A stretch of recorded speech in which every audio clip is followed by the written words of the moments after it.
Funding for Off 90 is provided in part by the Minnesota Arts and Cultural Heritage Fund and the citizens of Minnesota.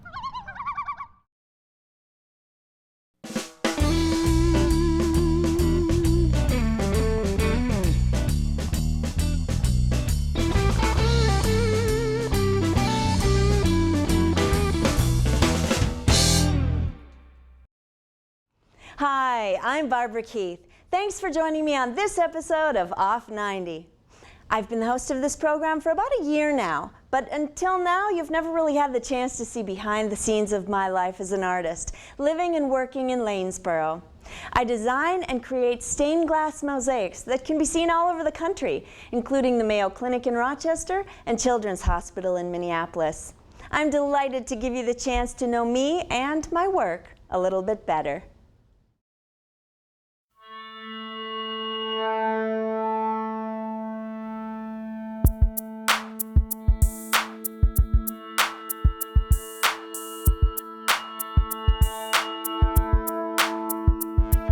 Look at that. Is that cool or what? I love making mosaics because it's kind of unique. Look at that. Isn't that pretty? This one's kind of cool. Isn't that cool? It's like a frog. I mean, lots of people paint and photography and everything, but not so many people work with glass. Look at these rich colors. It's like candy, you know? It's sort of like glass heaven. And so there's a little bit of an allure for me to do something that's a little offbeat. So I think I'll just start collecting some glass. So I need one of those big carts. Time to go for a ride. Mosaics are great because they give me this great feeling while I'm working on them, but I just feel good doing it, being creative. Could put this one next to one of these. When I made a lot of cats, I used this kind of glass for their eyes. It's almost a shame to cut it down because it's just so pretty to just look at it. I'm Barbara Benson Keith and I do stained glass mosaics.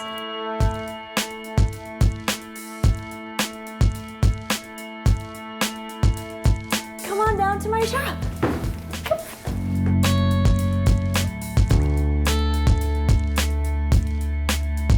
One thing I like a lot about mosaics is kind of the graphic quality, and you can't really blend it like paint.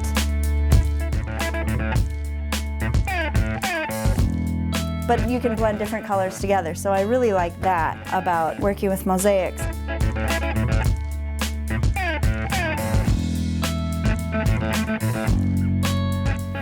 I start putting it together and deciding what goes where and what would be good. It's a lot like doing a puzzle. If I've been mosaicing all day, sometimes when I'm trying to fall asleep, I see shapes that I can't get out of my head. Actually, for 12 years I was a teacher, and then during that time I took a class in stained glass windows. And so I started just, you know, in the evenings and weekends just for fun as a hobby. I thought, well, I'm gonna make some mosaics, and I had no idea what I was doing. But I just tried it, and I did one, and then I did another, and then I did another one, and I entered that in the state fair.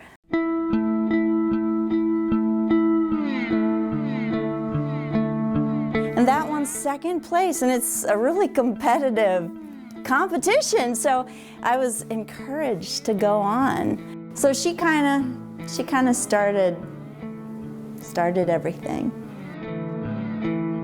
And then I thought, well, why don't I try putting some in galleries? And so galleries said yes, and why don't I? And then the art consultants called me, and things just kind of progressed, one thing to the next. So I didn't really plan that it would be any life-changing thing. It was just another thing to have fun learning to do, and so it just happened that it became my career.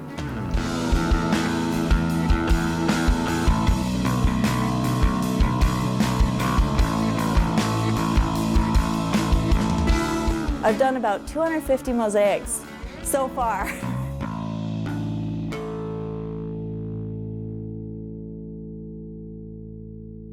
The most important thing about doing mosaics are these, my safety glasses. And by the way, I've just ordered my first pair of bifocals.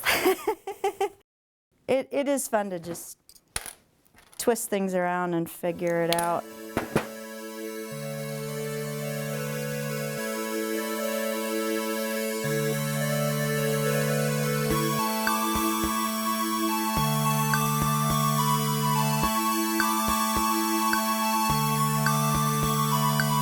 When you start in something that you have no idea what you're doing, there is this period of experimenting and just kind of trying things and figuring out what works and what doesn't. This is a glass cutter and it has a little tiny wheel at the tip. Everything is original and unique because you haven't learned how to do it. And so I push it across and it makes a good little zipping sound. So I actually carry on with that general concept by not taking classes.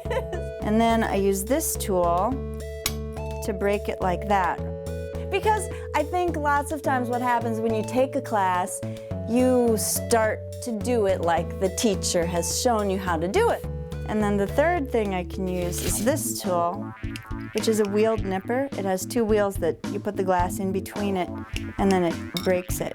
So I've really not taken any mosaic classes except that for one. So I just get myself a little supply of glass going here.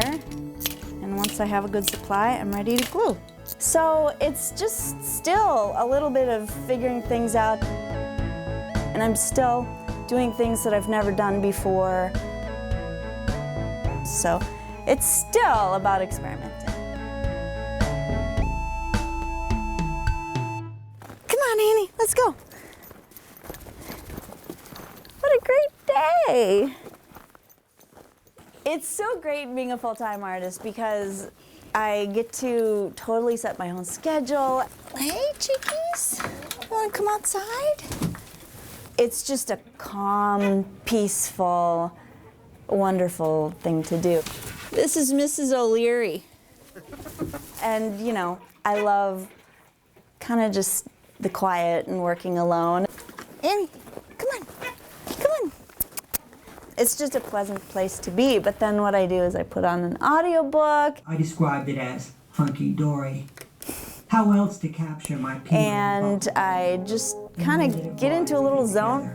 The bed, the desk, the brass. I just enjoy the process so much. I mean, I just love it. I'm trying to get a consistency that's kind of, oh, like peanut butter or a little wetter. I love that my work is in children's hospitals.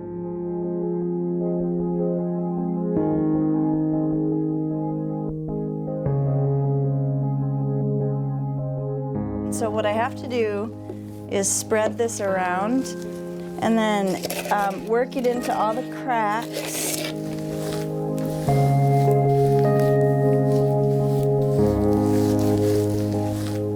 This is going to go in a clinic somewhere, or maybe a hospital. I think neonatal. I really love when they're in children's hospitals because I want something, you know, cheerful and happy. That will hopefully bring some happiness or a moment of joy to the kids and their families.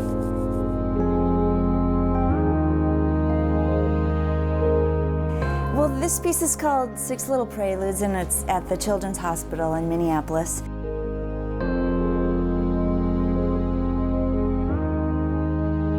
I thought it would be fun to come up with something that would be colorful and bright and happy and fun to look at with lots of details. Just fun. People get off the elevator and this is the first thing you see, and so, you know, in a pretty trying situation, hopefully it brings them a little bit of joy. So that's my favorite thing to do, children's hospitals.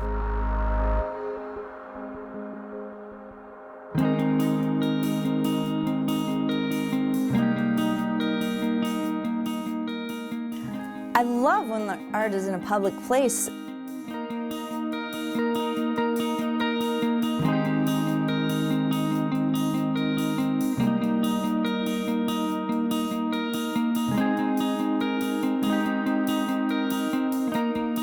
Lots of people don't even get art at all unless they encounter it somewhere in a public place.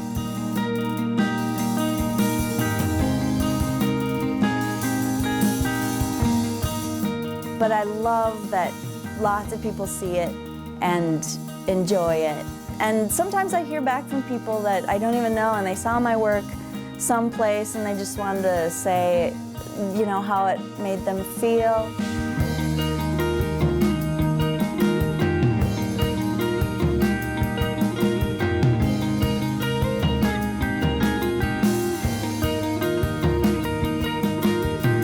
I think as a society, you need art, you know? You need something either controversial or beautiful or just thought-provoking, and art does that.